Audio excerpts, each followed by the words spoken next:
much on the structural aspect or the structural connections aspect of this using the weld.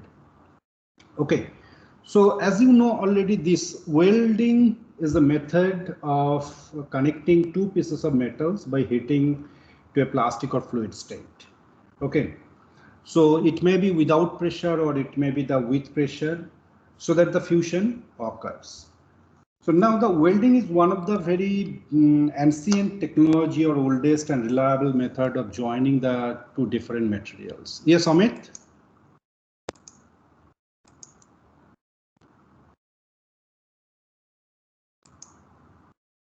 Okay.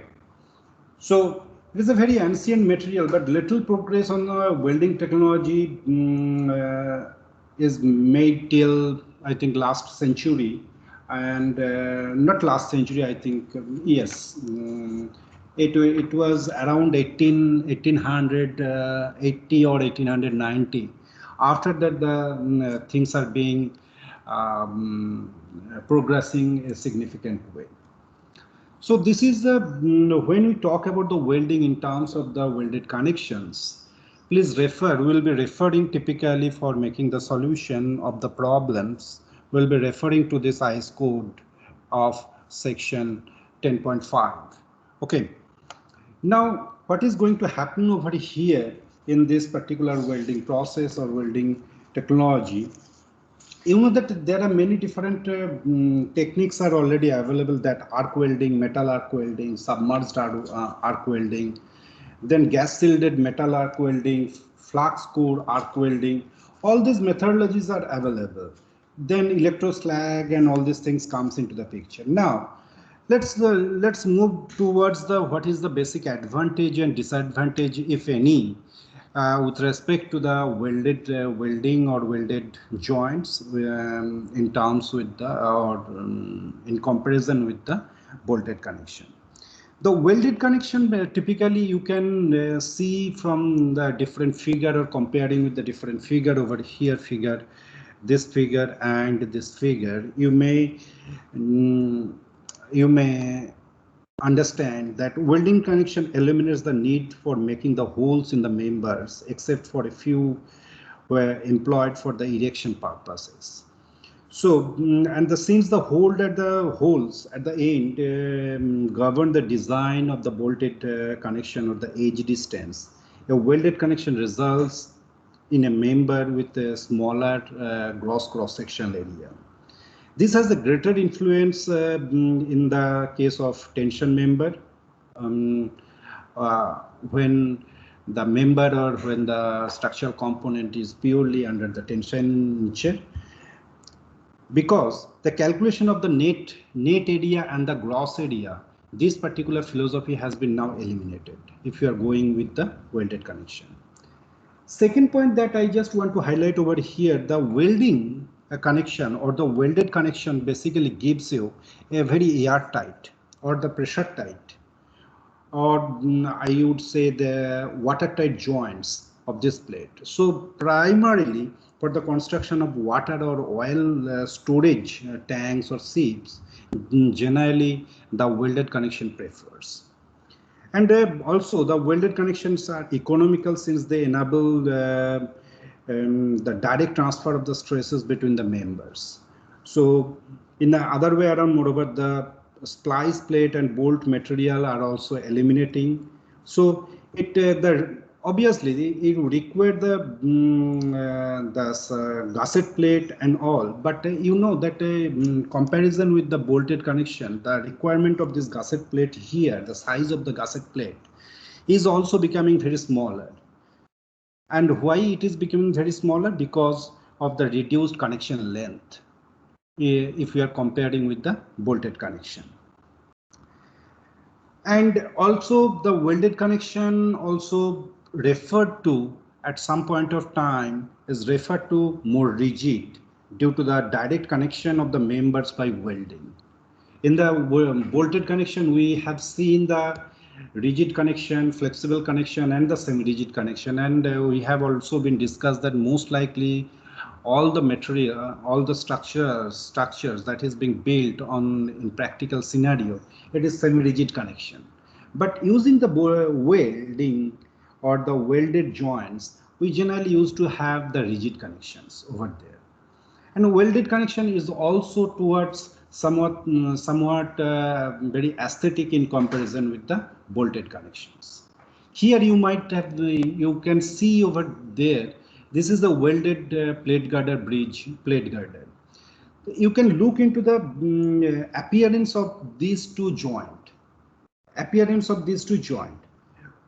And here you can find it out that the welded connection are usually more aesthetic in terms of appearance and appear less cluttered in contrast to the bolted connection. So this is one of the way that people used to consider the welded connection. If not possible at any point of time, then they go for the bolted connections. But both the technology, welded connection and welding and the bolting, both the technologies are been available, and it depends on the manufacturer, contractor, and the designers. Okay. So next, I will be going a little bit about what are the different types of welds. Again, we are only talking about in terms of the structural engineering, not in terms of the mechanical engineering. Okay. In terms of the structural engineering, there are typically 4 different types of welds we prefer, or it persists in the market. That is called the groove welding. There is the first figure, which is groove welding. Then the fillet welding or the fillet weld. Then slot and plug welding. Most likely it has been happened, or it has been observed that fillet welds are being used extensively, about 80% in the industry. And then followed by the groove welding, around 15 to 20%. And the slot and plug welding are very rarely been used, perhaps less than 4% or 3% like that. Okay. So out of these 2 different types of weld, we generally prefer to have groove and weld. Within these 2, this one goes almost 80% acceptance rate or preferable rate, and this is, let's say, 15 to 20%. Okay. Now, with this 15 to 20% or 80%, the fillet welds, whenever we are talking about, it is primarily suitable for lap joint and T joint. It is primarily suitable for lap and T joint. Okay. And the groove weldings are primarily utilized for the butt joint. These can also be utilized for the T joint, but generally it is not preferred for the T joint connection. In the T joint connection, fillet welds are being preferred. Okay. So what happens over here? Let's go to the next slide. The groove welding, different kinds of the groove welding. Okay. You can employ any different way or any type out of this 9 types or 10 different types of the groove welding. You can account any of the type for your design purpose. Okay. Generally, the grooves have a slope of 30 to 60 degree. It is preferred. This kind of thing is not that much preferred way. Generally, the grooves, this is becoming 30 to 60 degree. So the grooves are having a slope of 30 to 60 degree. Edge penetration, because this is through this, actually from here, your arc is going to inside, and then you are going to make the welding. So the edge penetration becomes necessary for the plates which is over 10 mm thick for manual arc welding and around 16 mm thick for the automatic welding. And there are various different types of weldings, groove welding, groove weld configurations are also being provided over here. For a groove welding, basically what happens, the root opening, this is the root opening. Through here, your arc is going to be inserted. For a groove weld, the root opening or the gap, this is the root opening or the gap. Root opening or the gap is provided for the electrode or the arc to access the base of the joint. This is the base of the joint. Okay. So then the smaller, what happens? If it is the smaller, the root opening, then the greater will be the angle of bevel. That means root opening for 33 mm. If this root opening is 3 mm, 6 mm, like 9 mm, then angle of this electrode to move into that, it also varies from 60 degree to 30 degree. Okay. And the root gap must not also be so narrow that electrode or the weld pool cannot penetrate from one side to the other side of the base. One side to the other side of the base. So what happens over here in this particular scenario about the groove welding, you will be welding the entire penetration. Either you can do the entire penetration or it is called the full penetration. And if it is being full penetration, then it is termed as the full weld size or the leg. And if it has been partial penetration, if it like over here, if it has been partial penetration, then your actual thickness of that particular weld, actual thickness of that particular weld has to be identified. And based on that, your design strength of the weld or the joint to be evaluated. So in general, when we talk about the welding or the weld, it has been generally specified by the throat dimension or the effective throat thickness. That will be coming little late, what is meant by the effective throat thickness.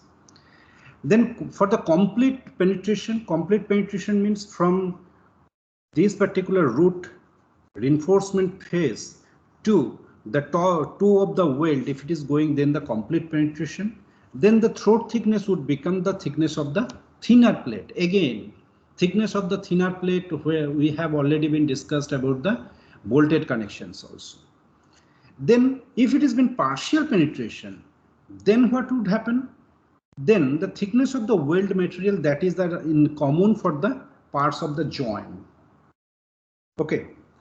So in the weld, basically two different aspects to be considered for the welded joint. One is called the size of the weld. In the size of the weld, your throat thickness and all these things will be coming. Second is the effective length of the weld. Okay, effective length of the weld. The weld can be the continuous in length or it can be the intermittent in the length. If it is a continuous in length, then the minimum to be not less than 4 times of the size of the weld or S. Size of the weld means S, and this is S, and length of the weld generally being prescribed as LW. Okay. There are different intermediate weld. Intermediate weld means I'll show you in the after a couple of slides. Suppose, for example, one particular plate is there, then here one joint in this, here one particular plate is being jointed, then another one plate is being jointed over here. So this is called an intermittent. If it is on the plan view, if it is from here to here, then it is called a continuous weld.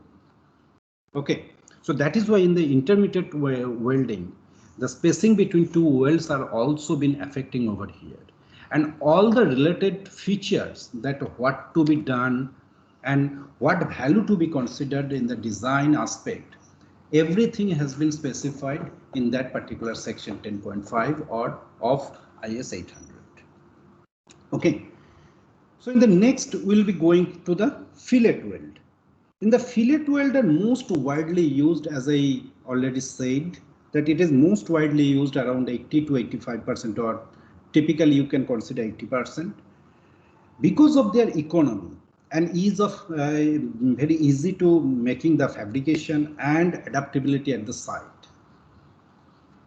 They are very approximately triangular in cross section, and a few examples you can see over here and here also a few examples of the fillet weld. Contrary to the groove weld, they require less precision in fitting up. So if it is require less precision, that means your workmanship, maybe you may not require that high skilled workmanship over there at the field for making this fillet weld. Specifically in connections, the members generally intersect at right angle, but intersection angles between 60 degree and 120 degree can be used also, provided the correct throat size, correct length, correct weld size are being used. Generally what happens, fillet welds are assumed to fail, fillet weld are assumed to fail primarily in shear. Okay, if I go back just before that, then already I have been mentioned as previously that this is primarily suitable for the lap joint and T joint, this fillet weld. And also about here, whenever we talk about the weld, generally we are going through the size of the weld. What is the size of the welding? Size of the weld is to be taken as the minimum weld leg size. Minimum leg size means this leg size. Even though it is for the groove welding, but for the fillet welding, the leg size would be different. We'll come back over there. What is meant by the leg size? Obviously, you have to provide certain minimum size of the weld, which is to be equal to the plate thickness. Then there will also be some effective throat thickness also. Effective throat thickness. I'll try to make one particular schematic over here. Let me try to give some. Let me try to give some schematic over here. Otherwise, it will be keep on continuing like this way. That if it is a okay. Typical fillet welds are being utilized or are being drawn like this way.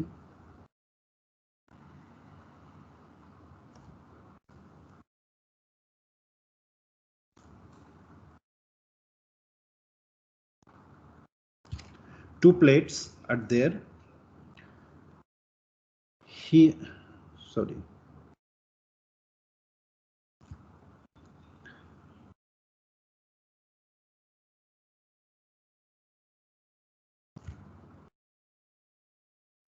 This is the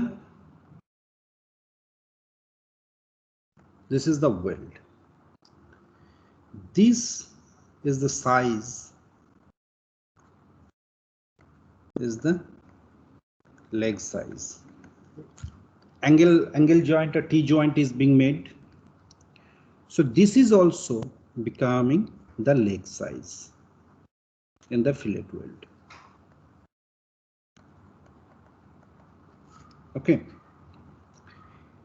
This end or this origin, this is called, this portion is called the root. This portion is called the toe. This portion is also called the toe. So these are the different specification for the different welding. In this at here, it is specification for the fillet weld. Okay. Now what happens? What is meant by the throat thickness? Throat thickness means, let me just write it over here one more. Okay.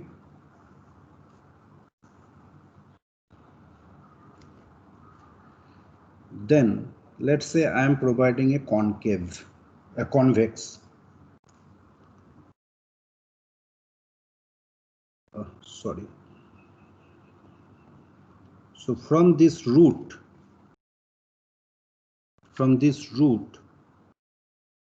at here, this is called the T or throat thickness. Okay. So the same thing can happen over here. If I have, let's say,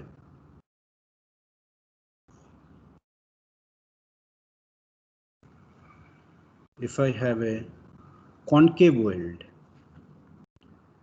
then from the root to its distance, it is called the throat thickness. Okay, so that is called the throat thickness. So these are the different specifications or the notations that are required to be specified over here in order to make the design calculations. So this particular thing is called the convex fillet weld. This is called the concave fillet weld, and another one is called there, that is the straight portion would be there. The straight portion would be there.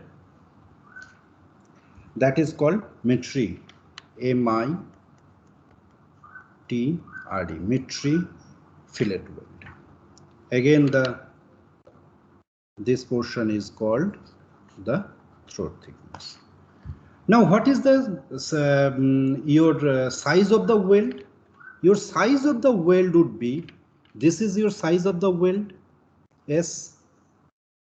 This is your size of the weld, S, for all the cases. Size of the weld means it is primarily considered leg size. If there is any unequal, then you may need to consider the minimum weld leg size. If there is an equal, then the weld leg size and the size of the weld both are synonymous. Okay. Now, the throat thickness has been provided to you. Okay, depending on the welding. Now, from there you have to calculate the effective throat thickness. So that effective throat thickness is a factor K multiplied by the fillet size. That we can easily calculate over here. Okay, and this K is basically dependent on the angle between the fusion faces. We can calculate for in a generic manner that I'll come little late over here.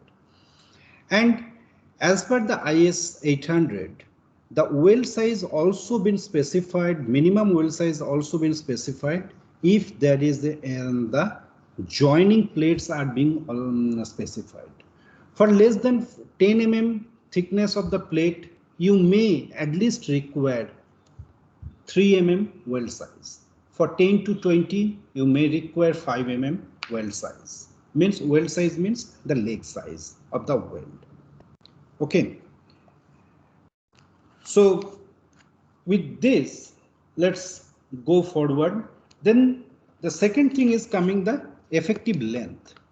What is meant by the effective length? Effective length over here, you see, if you look into this particular example, what is the effective length would be? Effective length would be this length, actual length of the weld plus 2 times of the weld size, 2 times of the S. Actual length should not be less than the 4 times the size of the weld in whatever is the situation it is. Then for a lap joint, generally it is also been in the bolted connection also, there are certain limitations were there for the lap joint. Here also minimum lap should not be the less than 4 times the thickness of the thinner plate that is been joining, or 40 mm, whichever is more. So 4 times of the thickness of the thinner plate or 40 mm, the minimum lap to be. Similarly, for example, the intermittent weld, and there is another last term is that is called end return. If you look into this particular figure, in this particular figure, you see, I can easily do the welding over here. Okay, end return means suppose I can make the welding over here. This is a welding, let's say welding convention. And I want to make, let's say, this is my entire plate.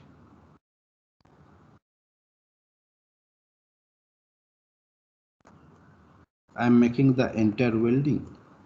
On the other side also some plate is. End return means this is the end point. So returning, I am providing some return over here. So what I will be doing?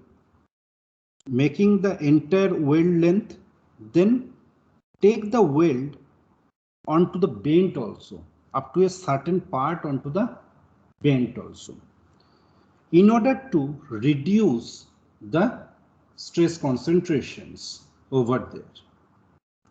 If I leave, let's say for example at here, if I leave the weld only this portion, welding means it is a arc welding, tremendous heat is being generated. So there would be tremendous amount of residual stresses develops over here. And this corner, it is a sharp changes in the geometry is being happening over there. So it may happen the stress concentration happens over here on these two corners. And that is why this entire weld, what has been made over here, it makes up to certain distance. So how much at that distance? That distance would be minimum of 2 times of the size of the weld or the thickness of the weld. Okay. Next is the fillet weld. In the fillet weld, if two square edges are being connecting together, both the plates, two square edges are being connecting. So here, should I go from the top of this face to at the bottom of the face? IS code is saying you should provide a gap. Otherwise, you should provide an end return. So how much gap? For a square edge, it is like a 1.5 mm from the top. Now for a round edge, it is being considered 3/4 of the thickness of this T or L to be considered as the difference from where the your welding should start. Okay. There are different weld defects are also been available over here in the welding technology. So I believe that there are I think total 7 different kinds of your defects are being available. First one is the incomplete fusion. Incomplete fusion may result if the surface, 2 surfaces or 3 surfaces or multi surfaces, whatever they are joining together, have not been cleaned properly and are coated with oxides and all these things. So incomplete fusion happens over there. Incomplete penetration. In this defect primarily happens due to the failure of the weld metal. Weld is either it could be said as a metal or it could be alloy. We do not know the actual property of that. Okay. So this defect is primarily due to the failure of the weld metal to penetrate into the complete depth of the joint, where full penetration has been specified. So the inadequate joint penetration that happens over here. So the parent material is very, very strong. So and the strong in such a way that the weld material is not going to get penetrated over there. Same thing like a porosity. Porosity is formed when gas pockets or voids are basically forming or trapped during the cooling process. Then undercutting. Undercutting is due to primarily due to the locally decrease of the thickness of the parent material at the welding, the toe of the weld. This results in a groove. Primarily it happens in the groove welding in the base metal adjoint to the toe of the weld and left unfulfilled by the weld metal during the welding process. Then the slag inclusions, transverse cracks, and all other different possible welding crack defects are being available. So I'm not going to detail about these welding defects. So primarily those are the should be included in the welding technology whenever we are talking about. Next we come to the design strength of the weld, like whatever we have done for the design strength of the bolt. In the design strength of the bolt, we had the different design strength for the shear, design strength for the bearing, tension. Out of this, whatever we are considering the minimum of these three, we are considering the design strength of the weld. Primarily butt weld for the design strength. The code has not been specified any typical way about the butt welding or the groove welding. Primarily code has been specified with respect to the fillet welding. Even the code has not been specified detail about the slot welding or the plug welding. I presume that the slot welding and plug welding, the philosophy, design philosophy could be the similar as that of the fillet welding, and that's what I said over the fillet, slot and plug welding combined. Okay. In the butt welding, the stresses shall not exceed that permitted in the parent material. That is very straightforward. They have not given much about information. They simply said that the stresses, whatever the design stresses, that shall not exceed those permitted in the parent material. Fantastic. But in the what about in the fillet weld? In the fillet weld, there are lots of different calculations are involved.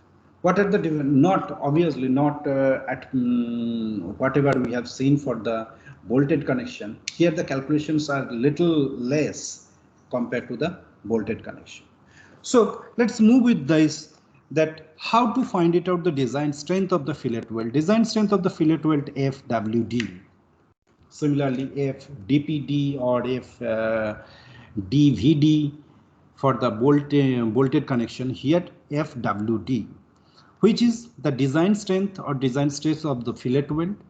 FWN, which is the nominal stress of the fillet weld. Nominal stress divided by it's the factor of safety.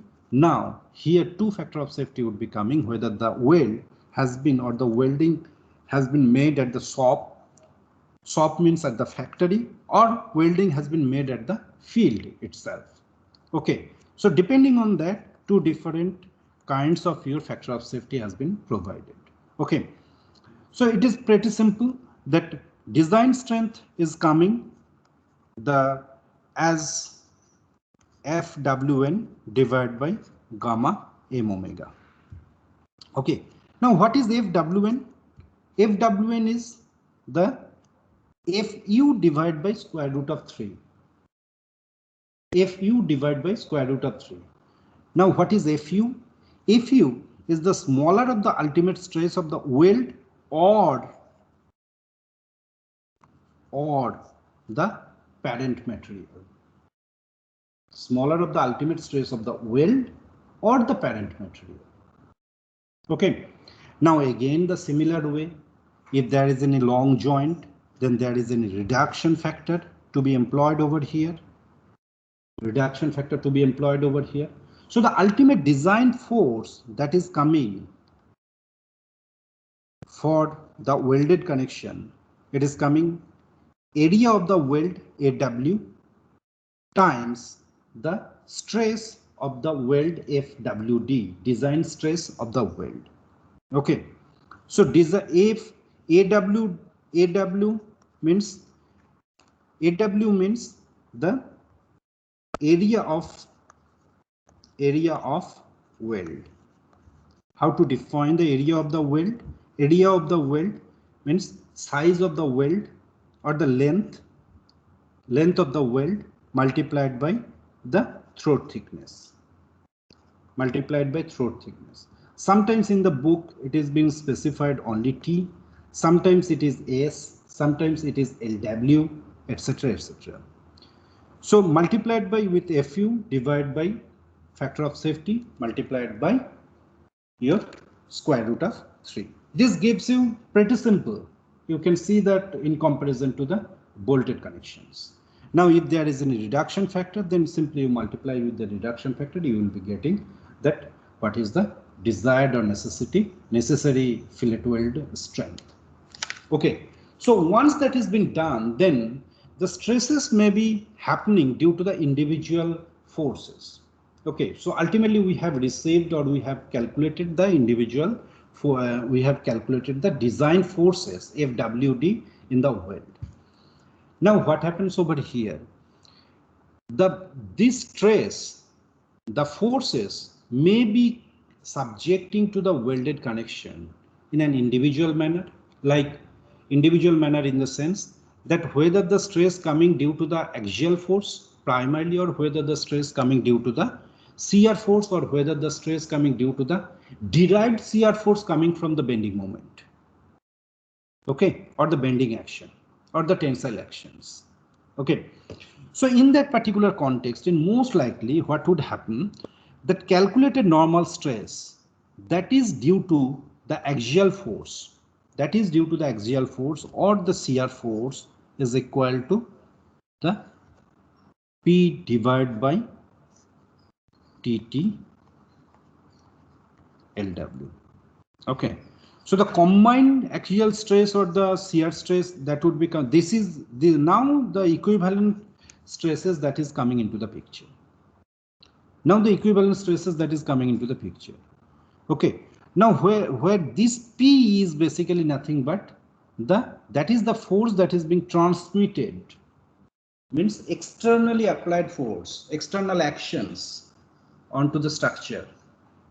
Okay, ultimately you will be getting the equivalent stress component. Equivalent stress component is having two components. One is called the axial stress, another one is called the shear stress.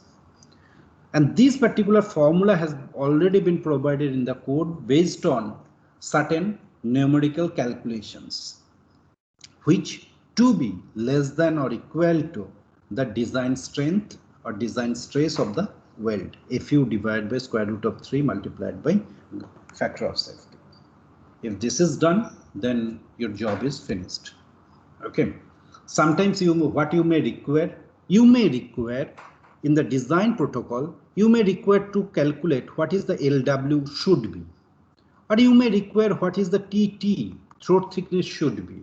This is your design calculation. In the analysis, what would happen? You will be given this one, you will be given this one, you will be given what is the P value.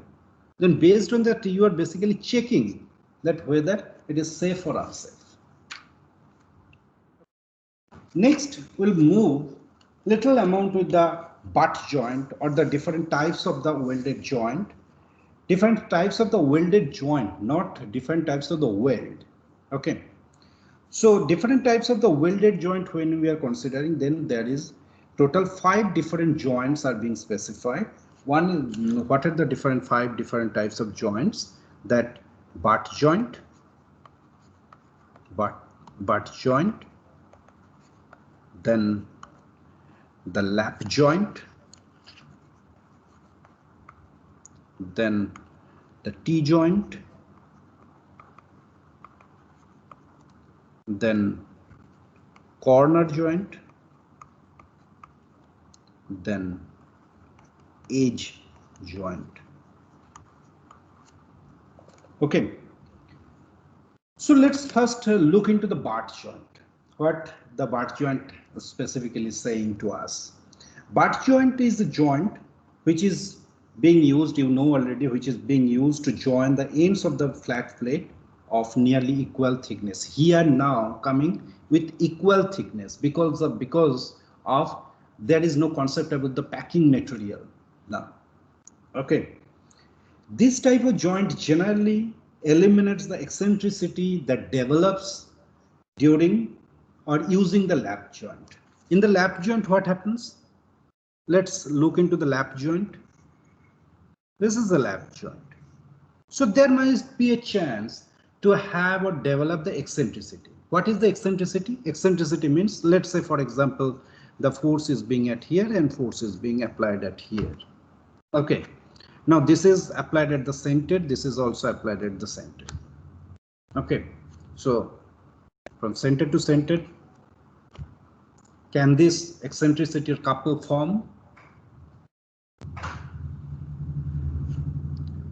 Or sometimes if the thickness is, one of the thickness is much high and this thickness is much smaller. But in the butt joint, what would happen? This is one of the plate. This is another one of the plate. Let's say it is a single covered butt joint or double covered butt joint, whatever you may consider. The force is being applied over here. It is on the same center line of the CG. So two equal thickness of the material or the plate is being utilized. So there is a very less chance to have developing the eccentricity. The butt joint obtained from a full penetration groove weld has 100% efficiency. Full penetration groove weld. This is not a full penetration groove weld. It is a partial penetration groove weld. This could be treated as the full penetration groove weld. Okay, if it is in full penetration groove weld, then there is a 100% efficiency. That means, what does that mean? That means the weld is being considered as strong as the parent material or parent element. So there is no weak point or the critical point through which the crack or the fracture used to get starts over there. Then what is the next? Next is the lap joint. Lap joint are primarily you will find in many different places and many different applications. Similarly, over here in the welded connection, you will find in the angle section with the gusset plate connections, or the channel with the gusset plate, or the truss, top of the truss, or the bridge truss joint. Everywhere you will find.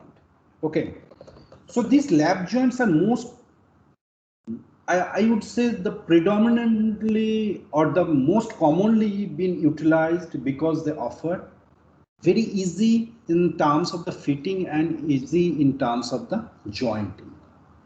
Therefore, they do not require any special preparation, even flame out or seared flange, seared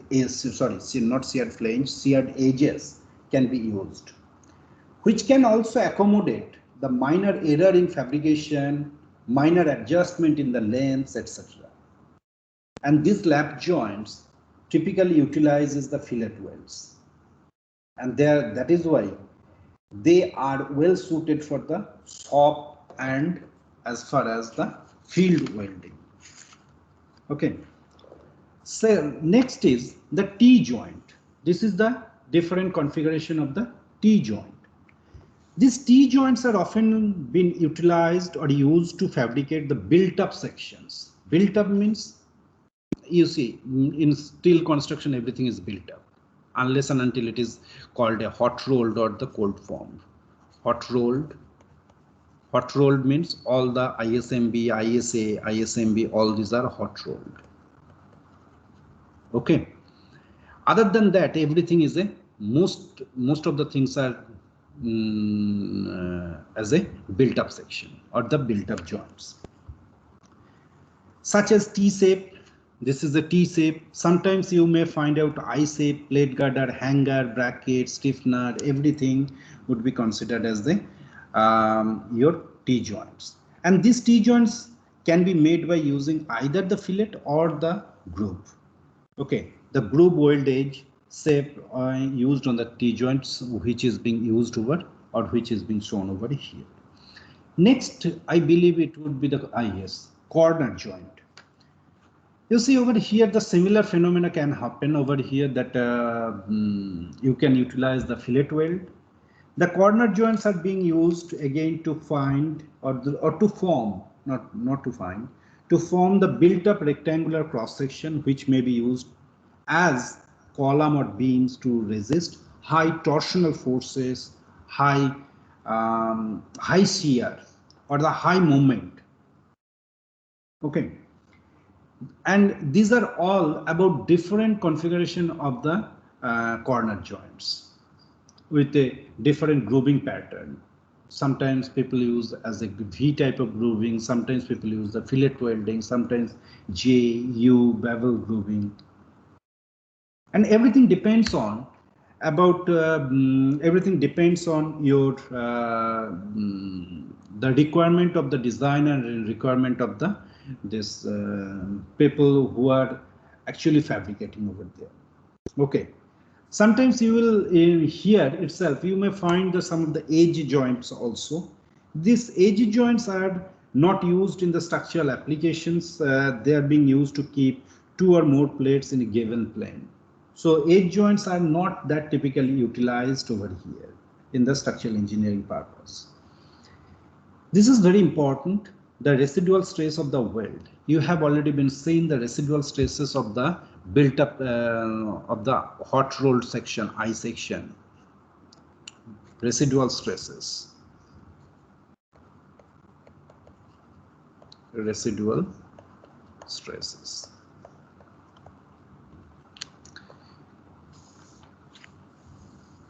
What is meaning by this residual stress? And why it is being happening, or why it is being coming over there? You see, the process of making this welded connection or the hot rolled section, I section or ISA section, angle sections, in the everywhere the heat is being applied.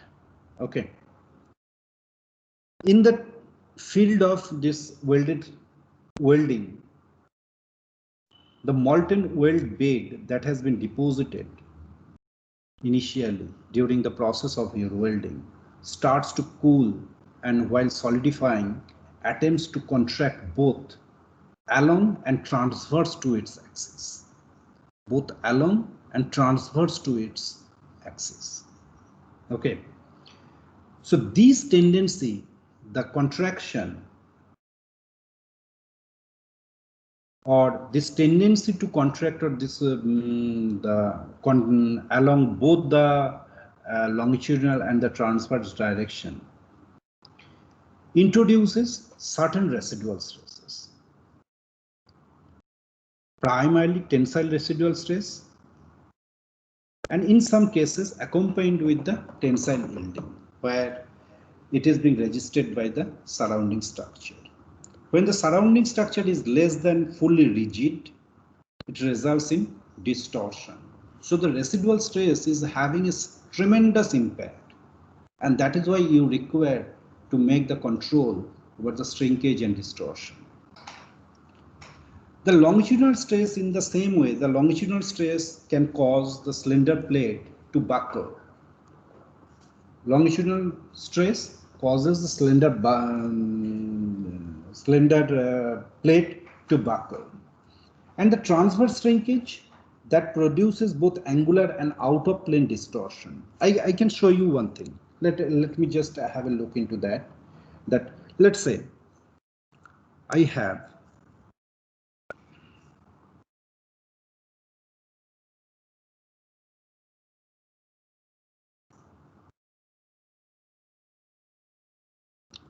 this particular way of groove welding.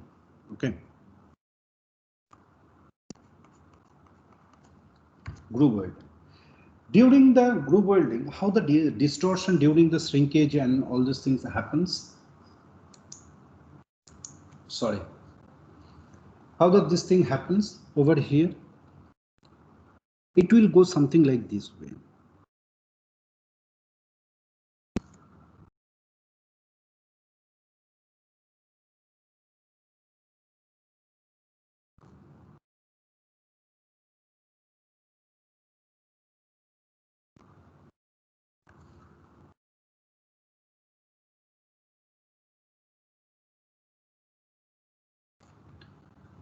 So this groove welding, if you do not control the shrinkage and distortion, this is called the distortion in the groove welding. Distortion due to the welding.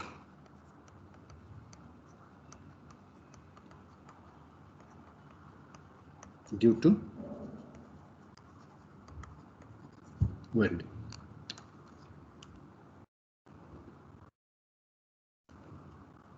Okay. So how to make this control, or how to reduce this control? You can utilize the minimum weld material. For groove welding, use minimum root opening that is necessary, and do not over weld. You may use a few passes to complete the weld. You may also use the proper edge preparation and fit up. You may use intermittent weld. You may deposit the weld metal in the direction opposite to the progress of the welding joint.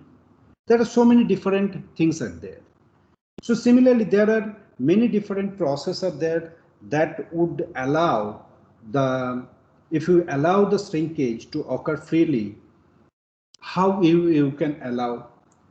So you may ultimately, my goal or my point is that how to balance between the shrinkage and the distortion things that happens to occur in this particular welding process, in the way that it doesn't provide tremendous amount of your residual component of the stresses in the welded joint.